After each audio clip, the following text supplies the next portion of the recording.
Welcome to Shri classes. आज हम लोग सेट नंबर 3 से जीके के प्रश्नों को विस्तार पूर्वक डिस्कस करेंगे। तो आप लोग वीडियो को लाइक, शेयर और सब्सक्राइब करें। तो स्टार्ट करते हैं हम लोग सेट नंबर 3 को। तो क्वेश्चन नंबर फर्स्ट है, भारत में पुर्तगाली सत्ता का वास्तविक संस्थापक किसे माना जाता है? Option A Vasco da Gama, option B Albuquerque, option C Almeida और ऑप्शन डी नीनो दी कुना। तो यहाँ पे हो जाएगा ऑप्शन बी अल्बुकर्क। ठीक है, अब देखिए अल्बुकर्क जो है यह 1509 ईस्वी में यह पुर्तगाली का जो है वायसराय था। कब का था? तो 1509 ईस्वी था और 1510 ईस्वी में इसने गोवा जीता था।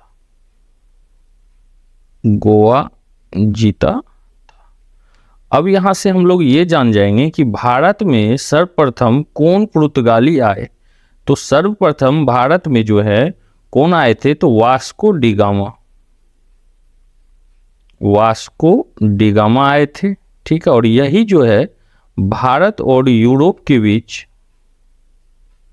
भारत और पुर्तगाल के बीच में समुद्री मार्ग का खोज किए। अब देखिए कब आए थे? तो यह आए थे 17 मई 1498 ईस्वी। कहाँ पे? तो भारत के पश्चिमी तट कालीकट।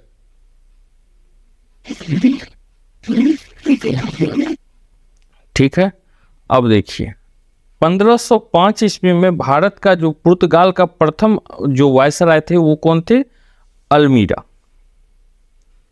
ठीक है, 1505 ईस्वी प्रथम वायसराय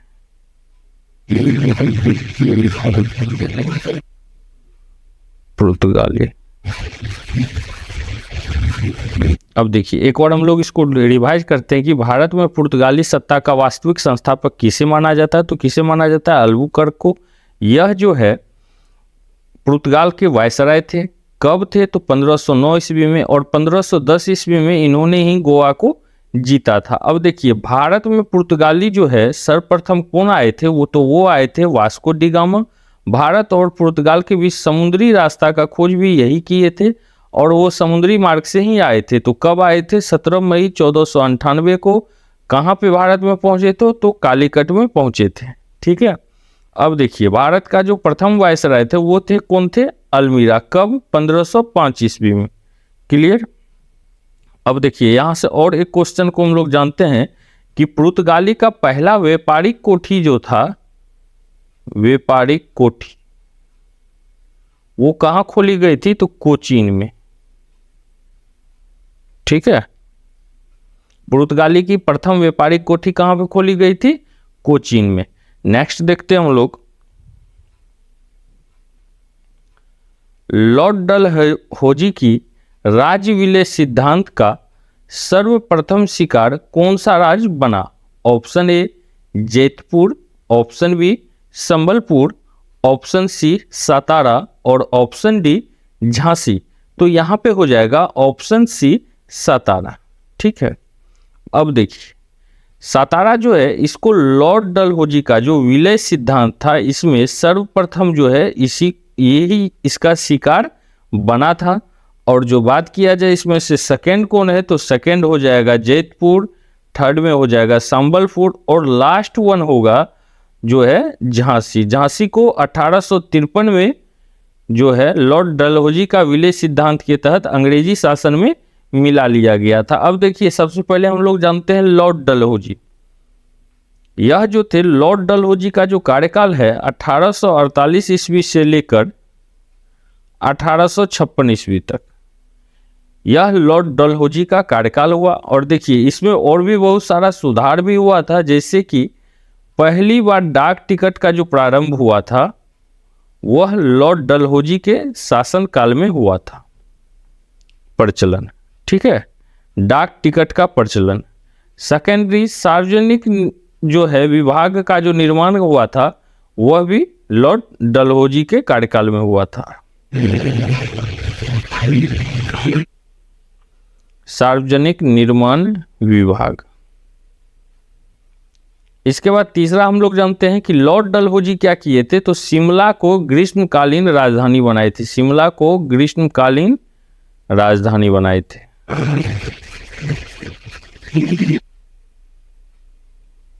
ठीक है। साथ ही हम लोग यह भी जानते हैं कि एक स्वतंत्र विभाग के रूप में लोक सेवा विभाग की स्थापना भी यही किए थे। लोक सेवा विभाग। तो एक बार रिवाइज करते हैं कि लॉर्ड डलहौजी के राज्य विलय सिद्धांत का सर्वप्रथम शिकार कौन सा राज्य बना, तो कौन सा बना था, तो सतारा। सेकंड में कौन था, तो जैतपुर। थर्ड में था कौन था, संबलपुर। और लास्ट से सेकंड कौन था, तो झांसी। ठीक है। झांसी को कब मिलाया गया था, तो 1853 ईस्वी में। अब देखिए 1848 से 1856 का जो कार्यकाल था ये किसका था, लॉर्ड डलहौजी का, जिसमें पहली बार डाक टिकट का परिचालन भी इन्होंने ही किए थे। सेकंड में क्या था, तो सार्वजनिक निर्माण विभाग का स्थापना भी यही किए थे। शिमला को ग्रीष्मकालीन राजधानी बनाए थे। साथ ही एक स्वतंत्र विभाग के रूप में लोक सेवा विभाग का स्थापना भी किए थे। क्लियर। नेक्स्ट देखते हैं हम लोग, हिंदू महासभा की स्थापना किस वर्ष की गई थी। ऑप्शन ए वर्ष 1920 में, ऑप्शन बी वर्ष 1915 में, ऑप्शन सी वर्ष 1917 में और ऑप्शन डी वर्ष 1940 में। तो यहाँ पे हो जाएगा वर्ष 1915 में। ठीक है। तो हिंदू महासभा का जो स्थापना हुआ था कब हुआ था, वर्ष 1915 में। अब देखिए हिंदू महासभा का स्थापना कौन किए थे, तो यह किए थे मदन मोहन मालवीय। मदन मोहन मालवीय। ठीक है। नेक्स्ट देखते हैं हम लोग,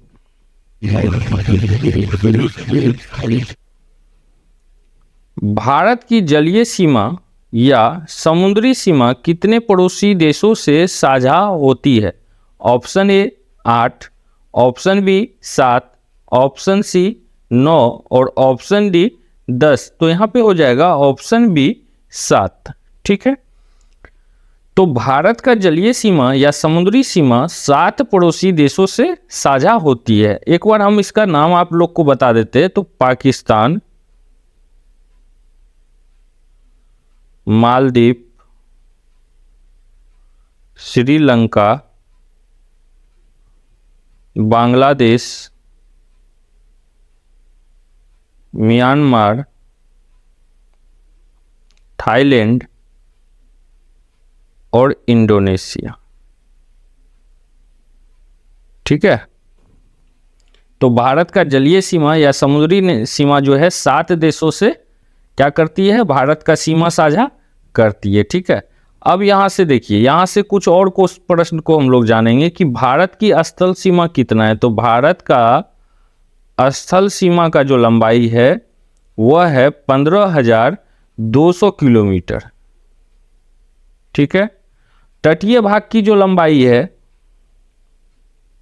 तटीय भाग की लंबाई वो है 7516.6 किलोमीटर और मुख्य भूमि के तटीय भाग की लंबाई है 6100 किलोमीटर। ठीक है। मुख्य भूमि की तटीय भाग की लंबाई 6100 किलोमीटर। भारत में जो है कितने राज्य हैं, तो 28 राज्य और 8 केंद्र शासित प्रदेश। ठीक है। तो एक बार डिवाइड कीजिए, भारत की जलीय सीमा और समुद्री सीमा 7 देशों से लगती है। कौन कौन है, तो पाकिस्तान, मालदीव, श्रीलंका, बांग्लादेश, म्यांमार, थाईलैंड और इंडोनेशिया। ठीक है। भारत की स्थल सीमा कितना है, तो 15,200 किलोमीटर। भारत की तटीय सीमा कितना है, तो 7516.6 किलोमीटर और मुख्य भूमि की तटीय भाग की लंबाई कितना है, तो 6100 किलोमीटर। साथ ही क्या है, भारत में 28 राज्य और 8 केंद्र शासित प्रदेश हैं। नेक्स्ट देखेंगे हम लोग, भारत के चावल के कटोरे क्षेत्र का नाम बताएं। ऑप्शन ए केरल और तमिलनाडु, ऑप्शन बी कृष्णा और गोदावरी का क्षेत्र, ऑप्शन सी पूर्वोत्तर क्षेत्र और ऑप्शन डी सिंधु गंगा का मैदान। तो यहाँ पे हो जाएगा ऑप्शन बी कृष्णा गोदावरी का डेल्टा क्षेत्र। ठीक है, अब देखिए यह क्षेत्र जो है भारत का चावल के कटोरे के रूप में कौन सा जाना जाता है, तो कृष्णा गोदावरी का डेल्टा क्षेत्र। और यह जो क्षेत्र है मुख्यतः किस एरिया के तहत आता है, तो आंध्र प्रदेश के तहत।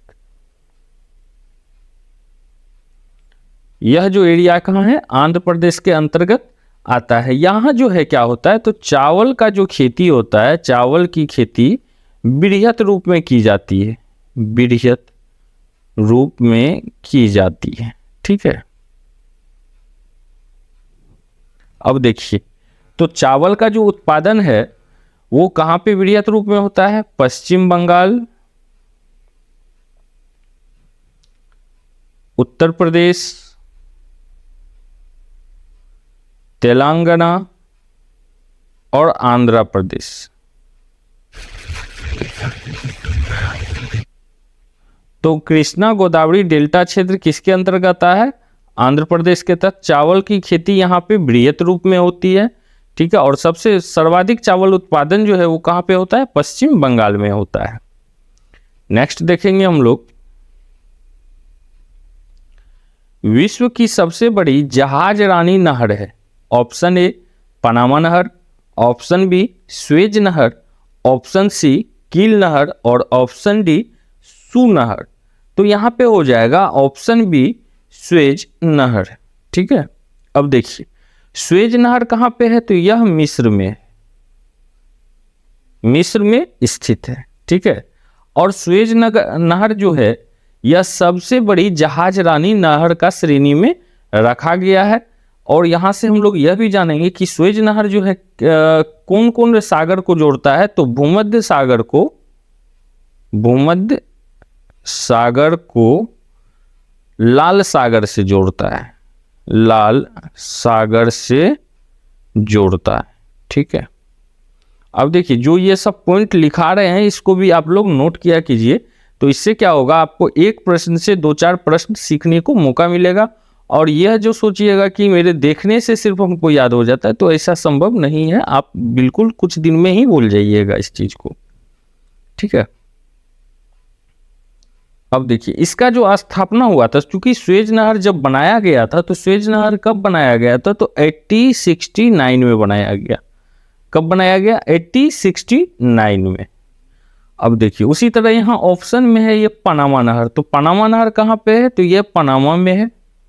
और ये क्या करता है, तो प्रशांत महासागर को अंटार्कटिक महासागर से जोड़ता है, प्रशांत महासागर को अटलांटिक महासागर से जोड़ता है। ठीक है, नेक्स्ट देखेंगे हम लोग कि कील नहर, यह नहर कील नहर जो है यह कहाँ पे है, तो यह जर्मनी में स्थित है। ठीक है, और सबसे व्यस्ततम नहर है, ये व्यस्ततम नहर है। और लास्ट है सू नहर। सू नहर कहाँ पे स्थित है, तो यह उत्तरी अमेरिका में स्थित है।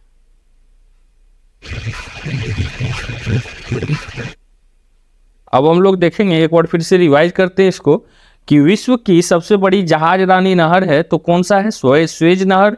स्वेज नहर कहाँ पर स्थित है, मिस्र में है। यह भूमध्य सागर को लाल सागर से जोड़ता है। और यह बनकर कब तैयार हुआ था, तो 1869 में बनके तैयार हुआ था। नेक्स्ट ऑप्शन को भी जानते हैं हम लोग, पनामा नहर कहाँ पे है, तो पनामा में, जो प्रशांत महासागर को अटलांटिक महासागर से जोड़ता है।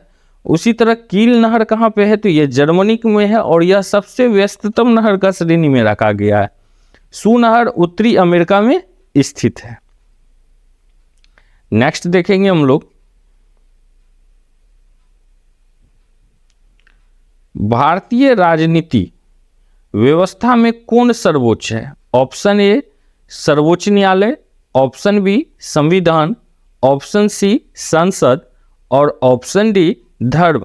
तो यहाँ पे हो जाएगा ऑप्शन बी संविधान। ठीक है, तो भारतीय राजनीति की व्यवस्था में जो है कौन सर्वोच्च है, तो भारत का संविधान है। अब देखिए भारत का जो संविधान है यह इसको बनाने में जो समय लगा था 2 वर्ष 11 माह और 18 दिन। कितना समय लगा? 2 वर्ष 11 माह और 18 दिन। प्रारंभ में जो है जब मूल संविधान तैयार हुआ था तो इसमें 395 अनुच्छेद, 8 अनुसूची और 22 भाग थे। और वर्तमान में अभी का अगर बात किया जाए उसके बाद जब सुधार हुआ तो कितना था, तो 395 अनुच्छेद, 22 भाग और 12 अनुसूची है। ठीक है, नेक्स्ट देखेंगे हम लोग के एम मुंशी का संबंध किससे है? ऑप्शन ए संविधान की प्रारूप समिति से, ऑप्शन बी प्रस्तावना समिति से, ऑप्शन सी मौलिक अधिकारों से और ऑप्शन डी झंडा समिति से। तो के एम मुंशी का संबंध जो है संविधान के प्रारूप समिति से था। ठीक है, अब देखिए यहां पर जैसे है कि मौलिक अधिकार से, तो मौलिक अधिकार से कौन संबंधित है? तो सरदार वल्लभ भाई पटेल, सरदार वल्लभ भाई पटेल। उसी तरह झंडा समिति है, तो झंडा समिति से जो है डॉक्टर राजेंद्र प्रसाद संबंधित है। ठीक है, और भारतीय प्रस्तावना को, प्रस्तावना समिति जो है भारतीय प्रस्तावना को संविधान का आत्मा का श्रेणी दिया गया है, आत्मा का श्रेणी दिया गया है। और भी कुछ पॉइंट को हम लोग समझते हैं कि भारतीय संविधान में कभी कभी यह क्वेश्चन पूछता है कि भारतीय संविधान में महिला सदस्यों का संविधान सभा में कितनी की संख्या में थी? तो 15 जो है वो क्या थी? महिला सदस्य संविधान सभा में। ठीक है, संविधान सभा में। नेक्स्ट देखेंगे हम लोग, अब एक बार इसको रिवाइज भी कर लीजिए कि के एम मुंशी का संबंध किससे है? तो संविधान की प्रारूप समिति से। प्रस्तावना जो है भारतीय संविधान का प्रस्तावना को आत्मा की श्रेणी दिया गया है। मौलिक अधिकार से सरदार वल्लभ भाई पटेल संबंधित हैं और झंडा समिति से डॉक्टर राजेंद्र प्रसाद। 15 महिला सदस्य संविधान सभा में शामिल थी। ठीक है, नेक्स्ट देखेंगे हम लोग योजना आयोग के स्थान पर नीति आयोग का गठन हुआ। ठीक है, ऑप्शन ए 1 जनवरी 2015 को, ऑप्शन बी 5 जनवरी 2015 को, ऑप्शन सी 26 जनवरी 2015 को और ऑप्शन डी 31 जनवरी 2015 को। तो यहाँ पे हो जाएगा ऑप्शन ए 1 जनवरी 2015 को। तो योजना आयोग के स्थान पर नीति आयोग का गठन कब हुआ? 1 जनवरी 2015। अब देखिए योजना आयोग है क्या? योजना आयोग जो है भारत में यूएसएसआर के तर्ज पर, जिस तरह यूएसएसआर में गरीबी सबको मिटाने के लिए एक प्रकार का योजना चलाया गया, वैसे ही भारत में यूएसएसआर के तर्ज पर यह योजना को चलाया गया, जिसमें कि 5 वर्षों का अवधि समय रखा गया और इसमें गरीबी उन्मूलन या और भी सारा चीज आर्थिक विकास का क्रम को ध्यान दिया गया। ठीक है, तो उसका नाम क्या रखा गया? योजना आयोग। अब देखिए तो योजना आयोग का जो स्थापना हुआ था, योजना आयोग का स्थापना कब हुआ था? तो 15 मार्च 1950 को। ठीक है, और पहली पंचवर्षीय योजना जो थी, पहली पंचवर्षीय योजना वो स्टार्ट हुआ 1951 से। ठीक है, प्रारंभ हुआ। अब देखिए 1951 से लेकर 2017 तक कुल 12 पंचवर्षीय योजना है, कुल 12 पंचवर्षीय योजना है। ठीक है, बाद में 1 जनवरी 2015 को योजना आयोग का नाम बदलकर क्या कर दिया गया? तो योजना आयोग का नाम बदलकर कर दिया गया नीति आयोग। नीति आयोग। क्लियर है। अब देखिए फिर से एक बार रिवाइज करते हैं कि योजना आयोग के स्थान पर नीति आयोग का गठन कब हुआ, तो 1 जनवरी 2015 को योजना आयोग यूएसएस के तर्ज पर चलाई गई भारत में एक योजना है, ठीक है। इसके तहत आर्थिक हो गया, औद्योगिकरण हो गया, सारा चीज को रखा जाता है। इसका अवधि जो है 5 वर्षों का होता है, ठीक है। अब देखिए योजना आयोग का स्थापना भारत में 15 मार्च 1950 को हुआ। पहली पंचवर्षीय योजना थी 1951 से प्रारंभ हुई। 1951 से लेकर 2017 तक में 12 पंचवर्षीय योजना कुल मिलाकर आया, ठीक है, योजना चलाई गई थी। अब देखिए योजना आयोग का नाम नीति आयोग कर दिया गया। कब कर दिया गया, तो 1 जनवरी 2015 को। नेक्स्ट देखेंगे हम लोग, मानव शरीर की हड्डियों में फास्फोरस किस रूप में उपस्थित होता है। ऑप्शन ए कैल्शियम फॉस्फेट में, ऑप्शन बी सल्फोनेट में, ऑप्शन सी आयरन फॉस्फेट में, और ऑप्शन डी इनमें से कोई नहीं। तो यहाँ पे हो जाएगा ऑप्शन ए कैल्शियम फॉस्फेट में। तो मानव शरीर की हड्डियों में फास्फोरस जो है कैल्शियम फॉस्फेट में के रूप में उपस्थित होती है।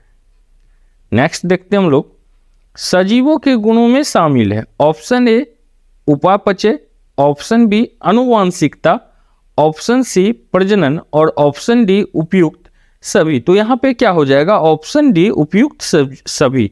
तो सजीवों के गुणों में जो शामिल है वो क्या है, उपापचय, आनुवांशिकता और प्रजनन। यह तीनों गुण जो होता है वह सजीव के गुण हैं, ठीक है। नेक्स्ट देखेंगे हम लोग,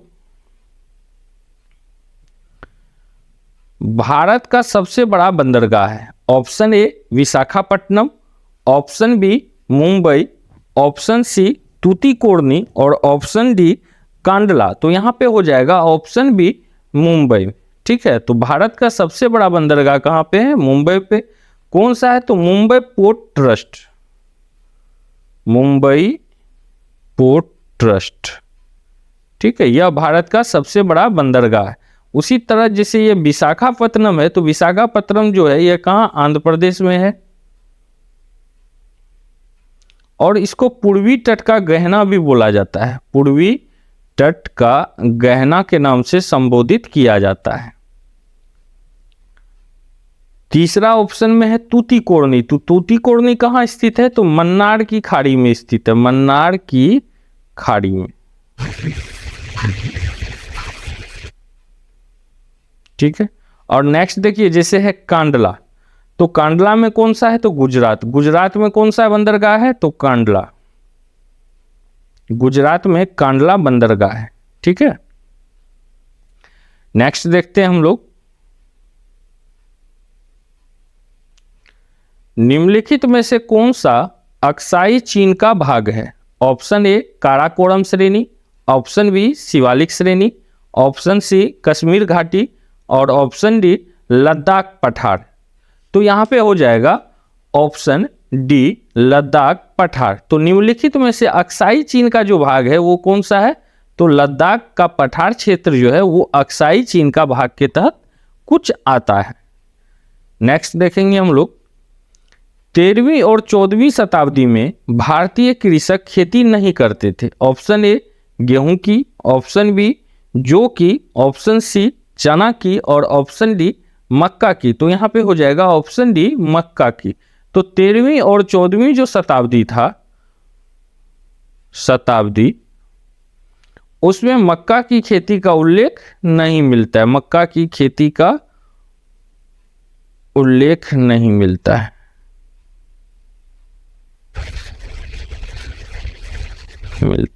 ठीक है। नेक्स्ट देखेंगे हम लोग, कुव्वत उल इस्लाम मस्जिद का निर्माण किसके द्वारा करवाया गया था। Option A Qutbuddin Aibak, option B Alauddin Khilji, option C Iltutmish, और ऑप्शन डी मोहम्मद आदिल शाह। तो यहाँ पे हो जाएगा ऑप्शन ए कुतुबुद्दीन ऐबक।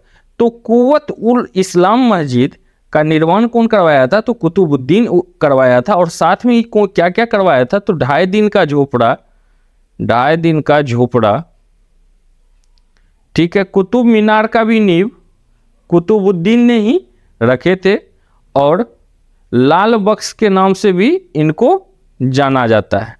लाल बख्श के नाम से भी इनको जाना जाता है। ढाई दिन का झोपड़ा मस्जिद का भी निर्माण कराए थे, और कुतुब मीनार का नींव भी इन्होंने ही रखा था। अब देखिए अलाउद्दीन खिलजी, तो अलाउद्दीन खिलजी पहला शासक था जो अस्थाई सेना रखा, ठीक है। अलाई दरवाजा का निर्माण कराया, अलाई दरवाजा का निर्माण, और साथ में 1000 खंबा वाला महल का भी निर्माण कराया, वाला महल, ठीक है। इल्तुतमिश लाहौर से राजधानी को दिल्ली लाया था, लाहौर से राजधानी को दिल्ली लाया था, ठीक है। तो कुव्वतुल इस्लाम मस्जिद का निर्माण कौन कराया था? कुतुबुद्दीन ऐबक करवाया था। अब देखिए इसी के साथ हम लोग सेट नंबर 3 को विस्तार पूर्वक डिस्कस किए। अब जो एक नया सीरीज आएगा इसमें आपको लूसेंट बुक का इम्पोर्टेंट 100 क्वेश्चन को 2 वीडियो में तैयार करवाया जाएगा, ठीक है। इसमें 1000 प्रश्न रहेंगे जो कि बार बार एग्जाम में रिपीटेड होता है। तो आप लोग वीडियो को लाइक, शेयर और सब्सक्राइब करें। मिलते हैं एक नए सेट के साथ। धन्यवाद।